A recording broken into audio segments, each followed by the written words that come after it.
Ada 9 sifat malaikat. Yang pertama, selalu bertasbih siang dan malam kepada Allah Subhanahu wa taala tiada hentinya.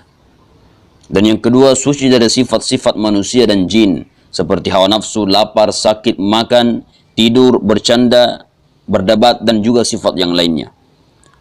Yang ketiga, selalu merasa takut dan taat kepada Allah Subhanahu wa taala. Dan yang keempat adalah tidak pernah bermaksiat dan selalu mengamalkan apa yang diperintahkan oleh Allah. Dan yang kelima, memiliki sifat malu. Nabi Muhammad SAW bersabda, bagaimana aku tidak malu terhadap seorang laki-laki yang malaikat pun takut malu terhadapnya. Hadis riwayat Muslim.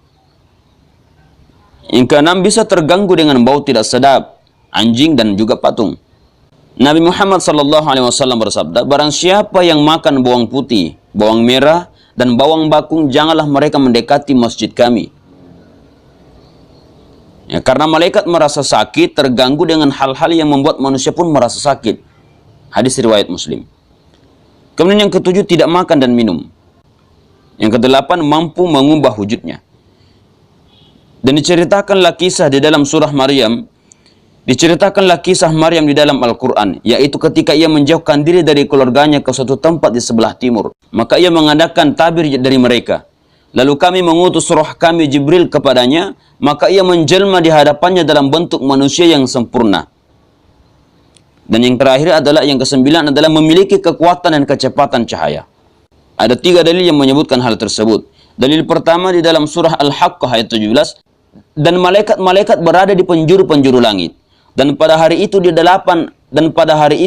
malaikat menjunjung arsy Tuhanmu di atas kepala mereka. Dalil yang kedua, maka tak kala datang azab kami jadikan negeri kaum Lut itu yang di atas ke bawah. Kami balikkan. Dan kami hujani mereka dengan batu dari tanah yang terbakar dengan bertubi-tubi. Di dalam surah Hud ayat 82. Dalil yang ketiga, malaikat-malaikat dan Jibril naik menghadap kepada Tuhan dalam sehari yang kadarnya 50.000 tahun. Petunjuk dalam ayat tersebut sangat jelas bahwa perbandingan kecepatan terbang malaikat dalam sehari kadarnya 50.000 tahun. Dan kesimpulannya adalah, malaikat tidak pernah lelah dalam melaksanakan apa-apa yang diperintahkan kepada mereka. Sebagai makhluk yang gaib, wujud malaikat tidak dapat dilihat, didengar, diraba, dicium, dan dirasakan oleh manusia. Dengan kata lain, tidak dapat dijangkau oleh panca indera manusia, kecuali jika malaikat menampakkan diri dalam rupa tertentu, seperti rupa manusia. Ada pengecualian terhadap kisah Muhammad yang pernah bertemu dengan Jibril dengan menampakkan wujud aslinya. Penampakan ditunjukkan kepada Muhammad ini sebanyak 2 kali, yaitu pada saat menerima wahyu dan Isra dan Miraj.